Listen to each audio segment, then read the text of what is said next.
E aí, gente, tudo bem com vocês? Vamos iniciar mais uma aula de hoje sobre eletrodinâmica, tá?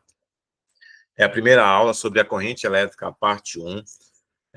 Sabemos que esse tema, gente, sobre eletrodinâmica, ele sempre vai cair na sua prova do Enem. Todo ano haverá uma questão de eletrodinâmica do Enem. Não tem como fugir disso.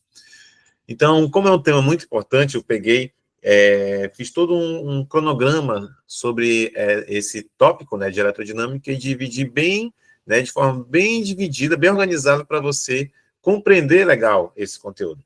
Até pelo fato de ser um dos assuntos que a galera aí mais teme, né, no Enem, tá? Então, a parte 1, a gente vai começar aquela parte introdutória de corrente elétrica, algumas características sobre isolantes, condutores, alguns conceitos sobre o que é corrente elétrica e também sobre corrente contínua e corrente alternada, além das suas vantagens e desvantagens, tá bom? Então, gente, já deixei tudo organizado aqui. Pegue papel e caneta aí para você também deixar tudo organizado aí e vamos começar, gente. Bom, a primeira coisa que a gente vai ter que entender, gente, é sobre o que a eletrodinâmica estuda. Qual é a parte da física que a eletrodinâmica está responsável para explicar a vocês, tá bom? Eu coloquei bem aqui, ó, que a eletrodinâmica é uma parte da física que vai estudar a respeito das cargas elétricas. Mas olha só, gente, olha para cá, por favor. O responsável, gente, por todos os fenômenos elétricos está associado a uma partícula constituinte do átomo. E essa partícula é o elétron. Mas, na verdade, gente, os fenômenos elétricos eles vão ocorrer quando se possui carga elétrica ali. Mas, em especial, os elétrons, que praticamente tudo relacionado à eletricidade praticamente tem a ver com os elétrons, tá bom? Só que agora, o que nós vamos estudar é o seguinte, a carga elétrica que o elétron contém, só que em movimento. Então, quando as cargas elétricas estão em movimento, elas vão produzir alguns fenômenos, alguns efeitos, né? E é isso que a eletrodinâmica vai explicar a nós, né? Então, eu posso dizer que, gente, que a eletrodinâmica é a parte da física que estuda o quê? Estuda os portadores de carga elétrica em movimento. Aí tu vai ver daqui a pouco, gente, que esses portadores, eles são partículas, e essas partículas vão possuir carga elétrica no seu interior, tá? Então, a gente vai estudar exatamente esses portadores de carga elétrica, só que o quê, gente? Em movimento, certo? Quando se estuda essas mesmas cargas elétricas, ou melhor, quando se estuda esses mesmos portadores de carga elétrica em repouso, quem vai explicar isso para vocês é outro ramo da física, que é chamada eletrostática. Olha só o significado do nome.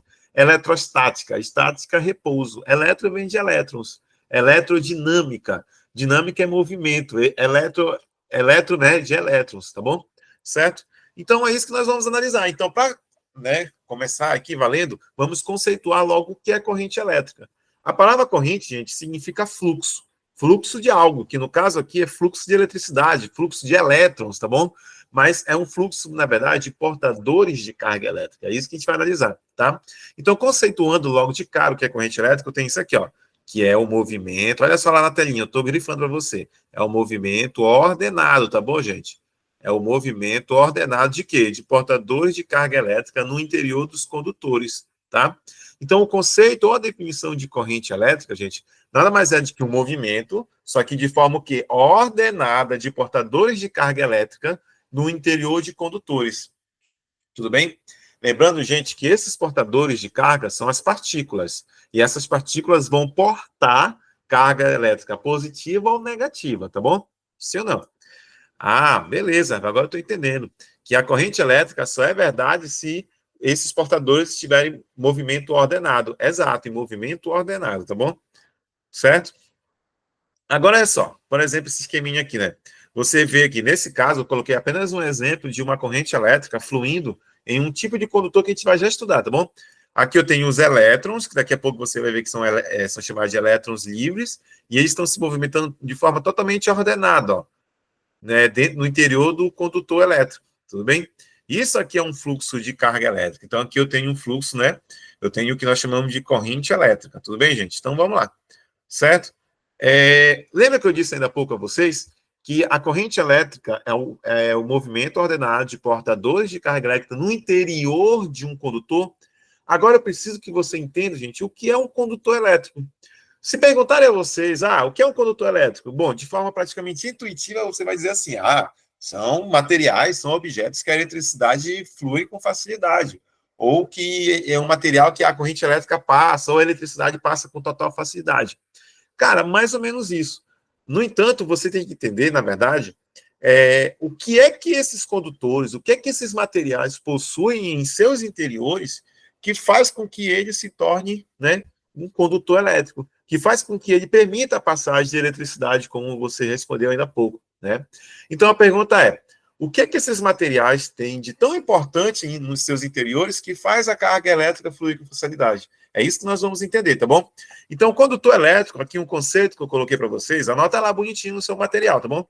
São materiais ou substâncias, tá? Que possuem, olha só, gente, que possuem, deixa eu pegar aqui, possuem um excesso, olha só, gente, possuem um excesso de portadores de carga elétrica disponíveis para formar a corrente elétrica. Então, olha só, gente, para você entender uma coisa. O que é um condutor elétrico? Ele é um material ou uma substância que no interior deles contém um excesso de portadores de carga, que pode ser positivas ou negativas. É esse excesso de portadores de carga elétrica que vão juntos formar a corrente elétrica que vai se propagar no interior desses condutores. Tudo bem? Certo? Então não esquece disso. Se perguntarem a vocês o que é um condutor elétrico, se a prova do Enem perguntar a vocês o que é um condutor elétrico, é um material que permite a passagem de eletricidade. Tá, tudo bem. Mas não é isso que ele vai perguntar a vocês. Não é essa a resposta, tá? Você vai ter que entender e marcar a alternativa que vai dizer lá que são materiais que possuem uma grande quantidade, né? Um excessivo de portadores de carga elétrica nos seus interiores, né? Disponíveis para se movimentar de tal forma que vai formar a corrente elétrica, tá? E você precisa conhecer, gente, que existem, olha só, 3 tipos de condutores. Quais são esses condutores? É o que nós chamamos de condutores sólidos, os condutores líquidos e os condutores o quê? Gasosos. Cara, você tem que entender a característica de cada um tipo desse condutor. E o que mais você tem que entender desses condutores, sólido, líquido, gasoso? Quais são os portadores de carga elétrica que estão disponíveis dentro deles, né? Cada condutor desse aí, sólido, líquido ou gasoso, contém alguns tipos de portadores de carga, e é isso que você vai saber agora comigo. Ó. Por exemplo, o condutor sólido também é chamado de condutor metálico. Vou botar bem aqui, o condutor sólido também é chamado de condutor metálico, tá? Bom, pelo nome tu já percebeu aí que são aqueles materiais metálicos, né? Certo? Bom, vamos lá. O que eu tenho que saber desse condutor sólido ou metálico? Qual é o tipo de carga elétrica que tem dentro dele? Ou melhor, qual é o tipo de portador de carga elétrica que tem dentro dele, né? O condutor sólido, eu coloquei aqui para vocês, são portadores de carga elétrica, ou melhor, os portadores de carga elétrica em excesso nesses condutores são os elétrons livres, tá bom, gente? Então, o que eu quero que você entenda? Que dentro dos materiais que são condutores do tipo sólido ou condutores metálicos, o tipo de portador de carga elétrica que tem no interior deles são os elétrons livres, tá? Somente os elétrons livres. São esses elétrons livres que são portadores de carga elétrica negativa que vão fluir no interior desses condutores. Tudo bem? Certo?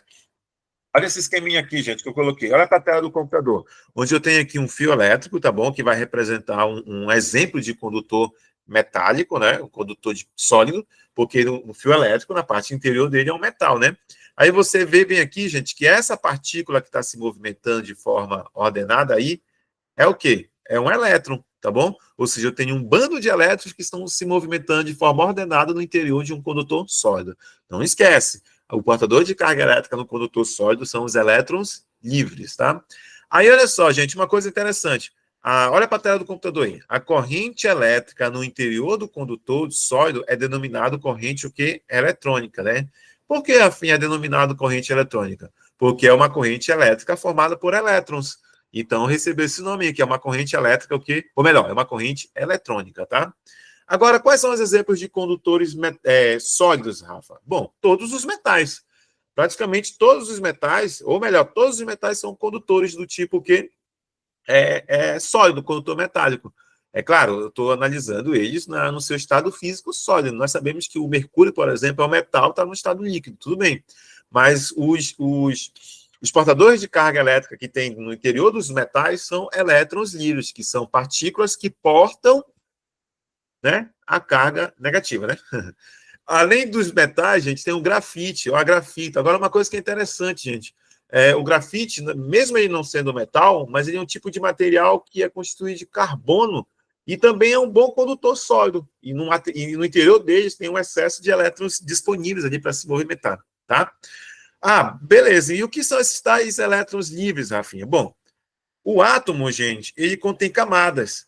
E a camada mais externa, que é essa bem aqui, ó, a mais exterior, a mais afastada do núcleo atômico, tem um nome essa camada, ali é a camada de valência, tá bom? E esse elétron que está aí, residindo, né, nessa camada de valência, ele vai ser chamado de elétron de valência. Como esse elétron está mais afastado do núcleo atômico, gente, como ele está mais afastado, olha para a imagem lá, por favor. Como esse elétron que eu estou marcando está mais afastado do núcleo atômico, facilmente ele pode ser liberado daí. Facilmente ele pode se soltar do átomo e se tornar livre. Mas quando eu falo que ele solta do átomo e fica livre, não é para você pensar que ele sai do material, ele continua no material, vagando ali no interior do material. No entanto, ele não está mais o que aprisionado, né, no núcleo do átomo, tudo bem? São elétrons que têm, olha só o conceito, são elétrons que têm ligações fracas com seus núcleos. Por que eles possuem essas ligações fracas? Porque eles estão bem distantes do núcleo atômico e podem facilmente se desprender, né? Certo? Então, são esses elétrons livres que são os portadores de carga elétrica disponíveis nos condutores o quê? Metálicos. O outro tipo de condutor é o líquido, gente. Então, o que eu tenho que saber dele? Quais são os tipos de portadores de carga no interior deles? Que no caso dos líquidos, eu tenho os íons positivos e os íons o quê? Ó, negativos. Então, percebe, gente, que o tipo de portador de carga elétrica mudou. Enquanto no sólido são os elétrons livres, no líquido é os íons positivos e os íons negativos, tá bom? Certo? Isso aqui é muito comum em soluções eletrolíticas de ácidos, bases, sais, né? Quando você pega, por exemplo, cloreto de sódio, né, e coloca em água, que no caso a água é considerada um solvente universal, o sal ele vai se dissociar. Vão criar moléculas ali que terão íons positivos e moléculas com íons negativos, né? Vamos formar ali o que nós chamamos de cátions e ânions, né? São esses íons positivos e negativos que vão se movimentar de forma ordenada no interior do condutor líquido e vai constituir a corrente elétrica dentro desses interiores, tá bom? Certo? E o outro... Bom, voltando aqui rapidinho. Lembrando aqui, gente, que o que você não pode esquecer, melhor dizendo, que os íons positivos e negativos são os portadores de carga elétrica que vão constituir, né, a corrente elétrica no condutor líquido, tá? Já o terceiro tipo de condutor é o condutor gasoso. Uma coisa que é interessante, gente, que os gases, na verdade, eles não são condutores elétricos por natureza, né? Na verdade, eles são materiais isolantes, né? Isolante elétrico e térmico, inclusive, tá? Mas o que acontece? Esse mesmo gás, ou melhor, gente, você tem que ter em mente que não existe um isolante perfeito. É isso que você tem que ter em mente. Não existe um material que vai isolar 100% ao ponto de nunca passar eletricidade por ele. Isso não vai existir, certo? Então, os gases, por mais que eles são materiais isolantes, mas em condições extremas, eles podem se tornar condutores. No caso de quando você visualiza, por exemplo, na atmosfera, quando existe uma grande nuvem de chuva ali, você vê as descargas elétricas, né, em disparada ali, ou da nuvem para o chão, ou do chão para a nuvem, ou de nuvem para a nuvem, né? Mas ali é um meio material gasoso, que é o ar atmosférico, e aí como é que essa eletricidade flui? Porque em condições extremas, que no caso das nuvens, vai ser criado um grande campo elétrico ali. E isso vai romper a rigidez dielétrica do ar e vai tornar um caminho ali condutor elétrico, tá bom? Mas, beleza, Rafinha, eu entendi. Então, me explica agora, Rafa, quais são os portadores de carga elétrica que contém um condutor gasoso? Olha lá para a tela do computador, gente. São os íons positivos, olha só. Íons positivos, íons negativos, mas também o quê? Elétrons. Ah, Rafinha, agora estou entendendo. Nos materiais sólidos, somente elétrons livres. No material líquido, íons positivos e negativos. E no material gasoso, ou no condutor gasoso, íons positivos, íons negativos e elétrons. É isso. O que você precisa saber é isso, né? Então, um exemplo aqui de uma lâmpada a gás, né?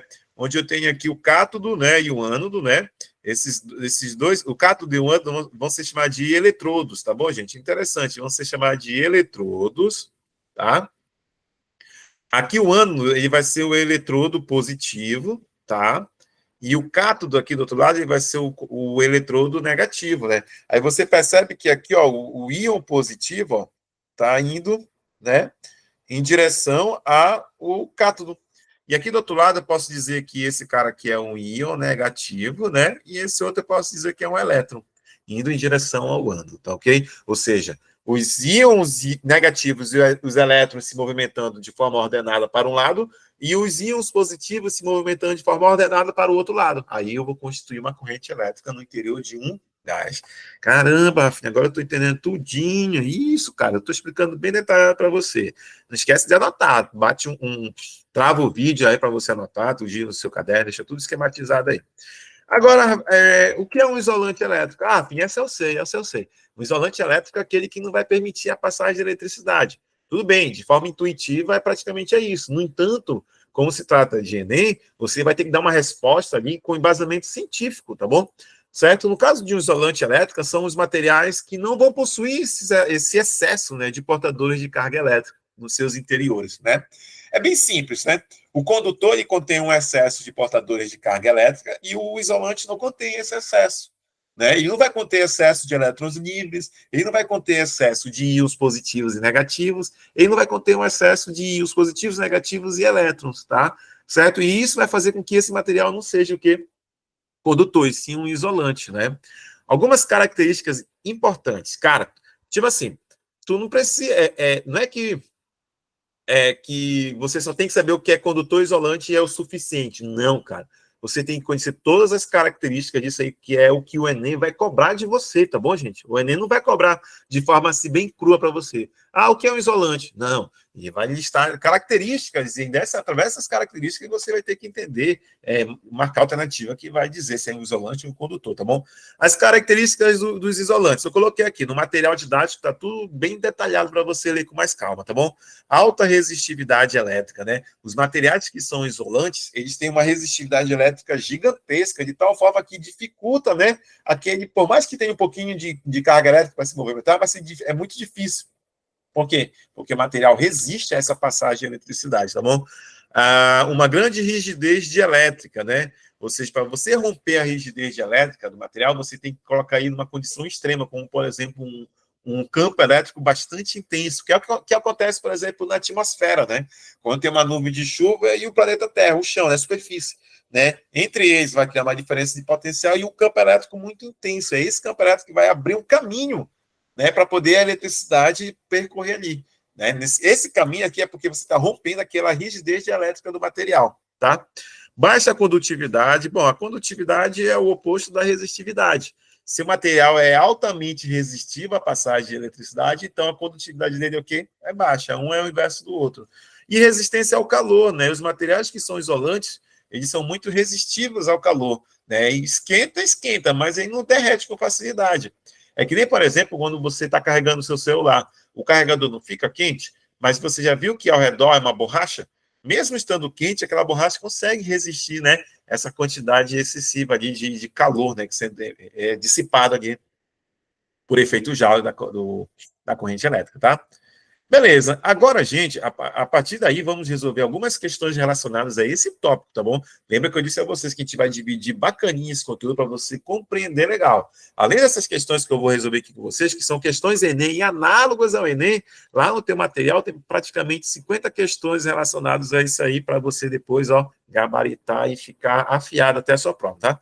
Então, olha só, essa primeira questão aqui, gente, ele diz assim, eu vou ler com vocês, deixa eu pegar aqui o marca-texto para ficar melhor, mais visível, né? Rafinha. Deixa eu colocar aqui em vermelho. Olha só, e diz assim, ó. Questão 1. Em um dia chuvoso, olha para a tela do computador, gente. Para de me olhar. Agora olha para a tela do texto aí, tá? Maria estava caminhando pela rua quando viu um homem, João, recebendo uma descarga elétrica de um fio desencapado. Desesperada para ajudar, Maria sabia que não podia tocar em João diretamente, pois correria o risco também de ser eletrocutada. Perfeito.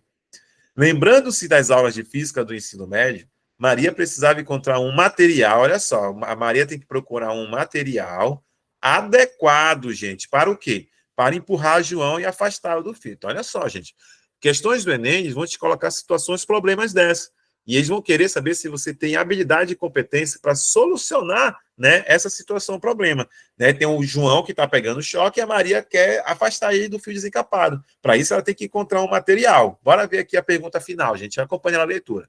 Qual dos materiais listados a seguir seria o mais seguro? Olha só, gente, o mais seguro para a Maria usar ao empurrar o João, minimizando, olha só, minimizando o risco de conduzir a corrente elétrica para si mesmo. Cara, raciocina. A Maria quer afastar o fio desencapado do João usando um material que não vai transmitir a eletricidade para ela. Então, esse material só pode ser o quê, gente? Um isolante elétrico. Então, quais seriam esses materiais? Uma barra de ferro? Deus me livre. Não, gente, nada a ver. Barra de ferro, ferro é condutor. Um cano de cobre piorou, o cobre é altamente condutor, tá bom? Uma viga de madeira seca, olha, gostei dessa aí. Chave de fenda de metal, piorou. Ah, mas Rafinha, a chave de fenda tem um cabo de borracha ali, né? Ela não vai pegar a chave pelo cabo de borracha. Tudo bem, mas, sei lá, vai que ela se atrapalhe toda ali no desespero, na impulsividade e o fio toca nela ali, entendeu? E lembrando que a chave de fenda, ela é pequenininha, ó, tá bom? Sei lá, qualquer desvio aqui pode tocar nela, o fio elétrico, tá? Ah, interessante, Rafael. Então a chave de fenda não seria. Não, não, não. Fio de alumínio piorou, né? Nada a ver.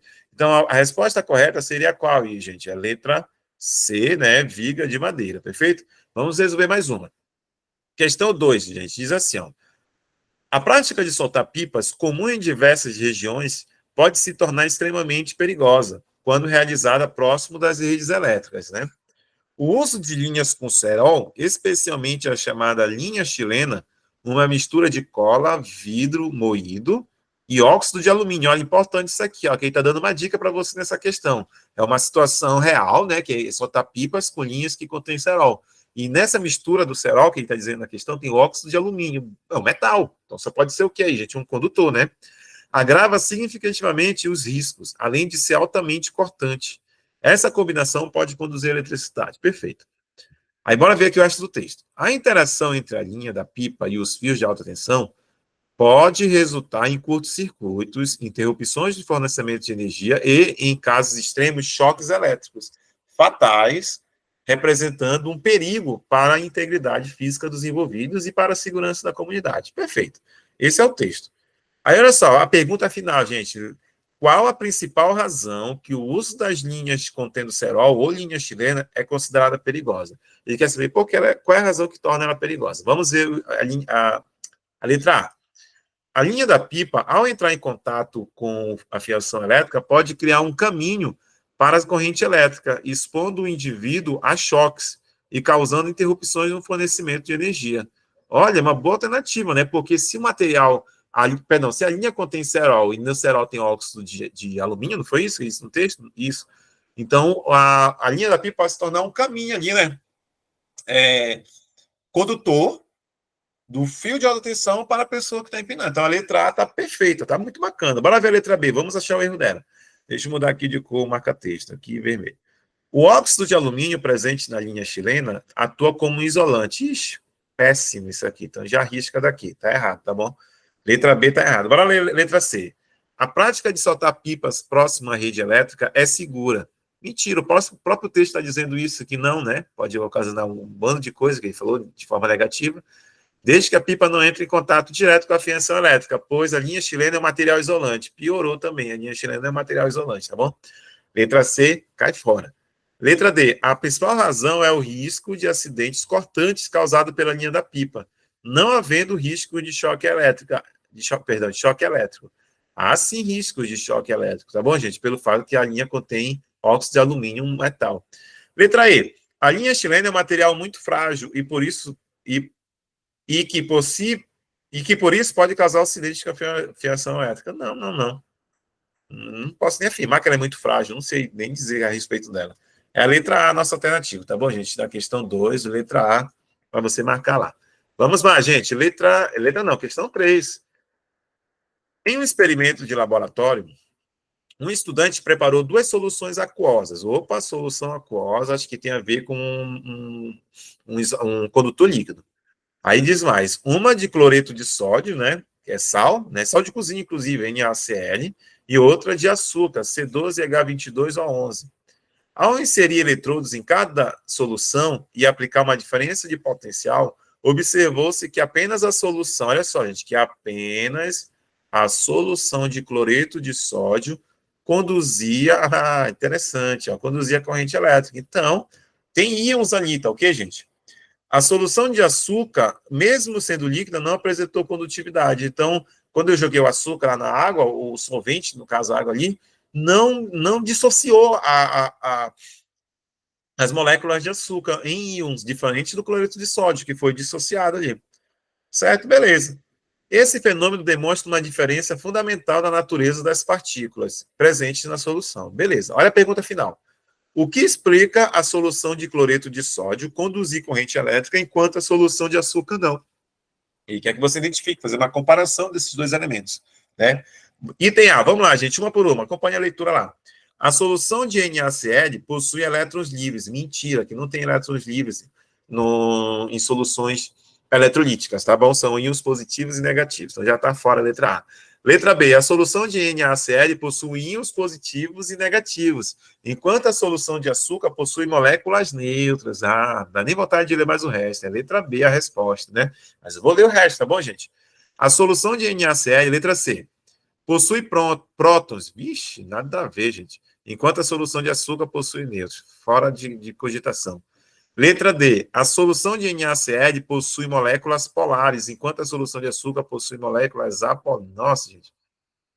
Nem lembro disso aqui na química. Eu vou voltar a estudar isso aqui para explicar no futuro para vocês, quando tornar esse assunto aqui, polares e apolares, tá? Letra E, tá errada a letra D, tá bom? Letra E, a solução de NaCl possui nêutrons livres. Mentira, são íons positivos e negativos. Então, a resposta correta, letra o quê, gente? Letra D, B de bola na questão 3, tá? Questão 4, Rafinha, agora eu tô aprendendo tudo. Isso, cara, eu sabia, você é capaz. Em diversas aplicações tecnológicas, gases são utilizados como condutores elétricos. É uma questão que lá envolvendo condutor gasoso. Para que um gás conduza eletricidade, é necessário que ele passe por um processo de ionização, perfeito, no qual átomos ou moléculas perdem ou ganham elétrons, formando partículas carregadas. Esse processo é essencial para o funcionamento de dispositivos que dependem da condutividade gasosa. Tá. Olha a pergunta final, gente. Qual ou quais portadores de carga elétrica são responsáveis pela formação da corrente elétrica nesse condutor? Qual é o condutor que ele está falando lá no texto? É interessante essas questões análogas ao Enem, que a pergunta sempre faz você remeter lá no texto base. É assim que funcionam os itens do Enem. Qual é o condutor que ele está dizendo lá, gente, na questão? Condutor gasoso. Então, as partículas que contêm carga elétrica no condutor gasoso só pode ser o quê? Íons positivos, negativos e elétrons. Então, só pode ser o quê, gente? Letra C, né? Elétrons livres, íons positivos e negativos, né? Ah, mas a FIM está falando que é elétrons livres, mas lá no condutor gasoso o elétron está solto para poder se movimentar ali de forma ordenada, então ele vai ser livre, tá bom, gente? Então, letra C, tá? Quinta questão, gente. Vamos lá, certo? Se você ficou com dúvida, volte o vídeo, tá bom? Volte alguns segundos para você acompanhar de novo aí a resolução. Quinta questão. Em um laboratório de eletrônica, um técnico está analisando diferentes materiais para determinar a sua capacidade de conduzir eletricidade. Ufa! Ele observa que, ao aplicar uma diferença de potencial a um fio de cobre, ocorre um fluxo contínuo de cargas elétricas. Bom, fluxo contínuo de cargas elétricas é corrente elétrica. Bom, ao repetir o experimento com uma solução de cloreto de sódio, também observa a passagem de corrente elétrica. Beleza. No entanto, ao utilizar um pedaço de borracha, não há fluxo de cargas. Bom, é porque a borracha é um isolante, tá bom, gente? Mesmo com a aplicação da mesma diferença de potencial. Esses resultados demonstram que a capacidade de condução elétrica varia significativamente entre os materiais. Quase não vai. Ele está dando uma comparação, né, entre condutores e isolantes. Bora ver a pergunta final. O que descreve corretamente a corrente elétrica nos condutores listados na sua análise de laboratório? O que descreve, beleza. Letra A. A corrente elétrica é um fluxo de moléculas neutras. Mentira. As moléculas não são neutras, elas possuem carga elétrica que podem ser positivas ou negativas, tá bom? Certo? A pergunta aí, gente, é o seguinte.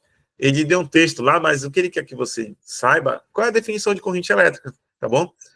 Letra B. A corrente elétrica é o fluxo de íons negativos através de um material. Querendo ou não, mas bora ver as outras alternativas. A corrente elétrica é um fluxo de elétrons livres através de um material isolante. Não, não, não. Também não. Letra D. A corrente elétrica é o fluxo ordenado de cargas elétricas, como elétrons ou íons, através de um material condutor. Interessante, gente. Olha só. A letra B, ele fala que a corrente elétrica é o fluxo de íons negativos através de um material. Isso é uma corrente elétrica, é um tipo de corrente elétrica, que no caso aí, né, é uma corrente elétrica iônica, né, que é formada por íons. Mas não é essa a definição propriamente dita, né, de corrente elétrica. A alternativa D está mais completa. Ó. A corrente elétrica é o fluxo ordenado, ó, tem que ser um fluxo ordenado, né, de cargas elétricas, como elétrons ou íons, através de um material condutor. Letra D de dado, tá? A letra E, a corrente elétrica é um fluxo desordenado. Não, é um fluxo ordenado. Ok, gente? Perfeito? Então, gente, essa é a nossa primeira aula, parte 1, tá ok? De corrente elétrica, a primeira aula de eletrodinâmica, tá? Lembrando que a gente vai fazer pequenos vídeos para ficar bem mais didático, bem organizado, para você compreender legal. O material está aí com questões, além dessas 5, tem muito mais questões ali disponíveis, tá? Perfeito. Aguardo vocês para a nossa próxima aula, tá bom, gente? Um grande abraço e bons estudos. Tchau!